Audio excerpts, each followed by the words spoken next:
नमस्कार दोस्तों, स्वागत है आप सभी का लर्न विद मनुजीत पर। आज है 27 मार्च 2026 और हम तैयार हैं आज की दुनिया की उन तमाम बड़ी खबरों के साथ जो आपकी परीक्षाओं के लिए बेहद महत्वपूर्ण है। तो चलिए बिना देर किए शुरू करते हैं आज का करंट अफेयर्स का यह सफ़र। आज हम प्रमुख हेडलाइन से शुरू करेंगे। पहला हमारा रहेगा राष्ट्रीय समाचार यानी नेशनल न्यूज़ क्या है। ईरान इजराइल युद्ध पर चर्चा। प्रधानमंत्री मोदी आज मुख्यमंत्रियों के साथ बैठक करेंगे। पीएम ने संसद में भी इस स्थिति की तुलना कोरोना जैसी परीक्षा से की थी। अगला है ब्रह्मोस मिसाइल की शक्ति। भारतीय सेना 800 किलोमीटर रेंज वाली ब्रह्मोस क्रूज मिसाइल खरीदने की तैयारी में है। वर्तमान में 450 किलोमीटर तक मार करने वाली मिसाइलें मौजूद हैं। अगला हेडलाइन है पेट्रोल डीजल की उपलब्धता। सरकार ने स्पष्ट किया है कि देश में ईंधन की कोई कमी नहीं है और घबरा कर खरीदारी करने की ज़रूरत नहीं है। अगला सुप्रीम कोर्ट का फैसला। कोर्ट ने स्पष्ट किया कि सार्वजनिक कार्यक्रमों में वंदे मातरम गाना अनिवार्य नहीं है। साथ ही जमीन अधिग्रहण मामलों में आर्थिक बोझ का हवाला देकर मुआवजा नहीं रोका जा सकता। राज्य समाचार की हम बात करें तो मध्य प्रदेश में बड़ा हादसा। छिंदवाड़ा में मुख्यमंत्री के कार्यक्रम से लौट रही बस पलटने से 10 लोगों की मौत हो गई और 30 से अधिक घायल हैं। आंध्र प्रदेश बस दुर्घटना। डंपर से टकराने के बाद बस में आग लगने से 14 लोग जिंदा जल गए।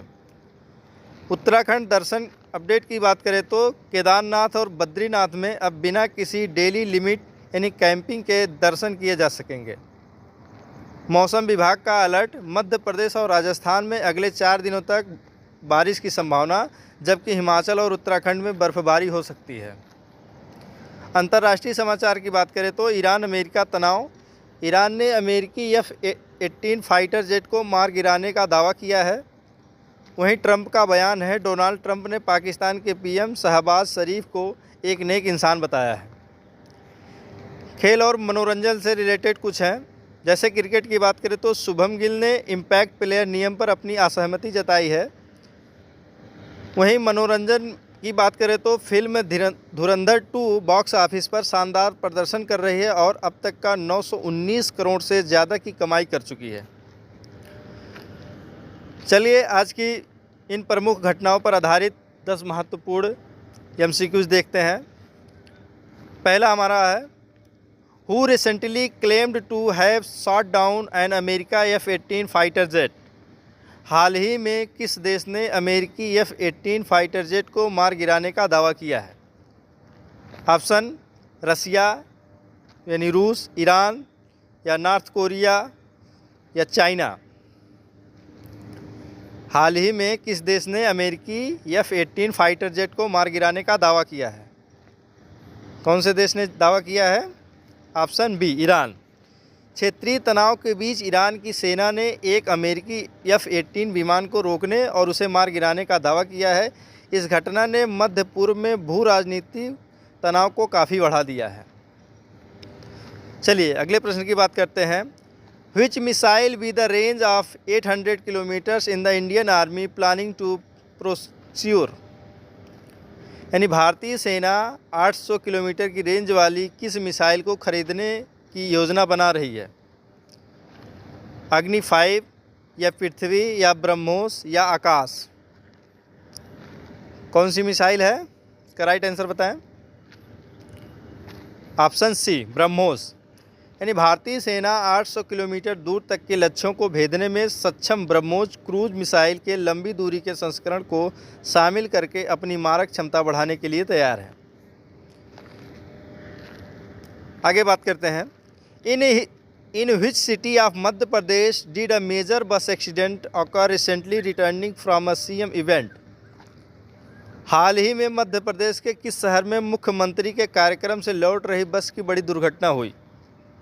ऑप्शन है इंदौर, भोपाल, छिंदवाड़ा या ग्वालियर। इसका सही जवाब दीजिए। इसका राइट आंसर क्या होगा। ऑप्शन सी छिंदवाड़ा। छिंदवाड़ा में एक दुखद हादसा हुआ जहां मुख्यमंत्री की रैली से लौट रही एक बस पलट गई, जिससे 10 लोगों की मौत हो गई और 30 से अधिक घायल हो गए हैं। चलिए अगले प्रश्न की बात करते हैं। According to the supreme court which song singing in not mandatory in public event. यानी सुप्रीम कोर्ट के अनुसार सार्वजनिक कार्यक्रमों में किस गीत का गायन नहीं है, किस गीत का गायन अनिवार्य नहीं है। जनगण मन या वंदे मातरम या सारे जहां से अच्छा या माँ तुझे सलाम। इसका सही जवाब क्या होगा? Option B, Vande Mataram. यानी सुप्रीम कोर्ट ने स्पष्ट किया कि वंदे मातरम का स्थान ऊंचा है, लेकिन सार्वजनिक कार्यक्रमों या स्कूल में इसे गाना अनिवार्य नहीं किया जा सकता। चलिए अगले प्रश्न की बात करते हैं।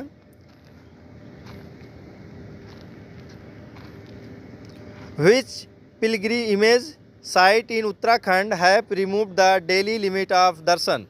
यानी उत्तराखंड के किन तीर्थ स्थलों ने दर्शन के लिए डेली लिमिट कैंपिंग हटा दी है। ऑप्शन है केदारनाथ और बद्रीनाथ, या गंगोत्री और यमुनोत्री, या हेमकुंड साहिब, या ए और बी दोनों। इसका सही जवाब क्या होगा? ऑप्शन ए, केदारनाथ और बद्रीनाथ।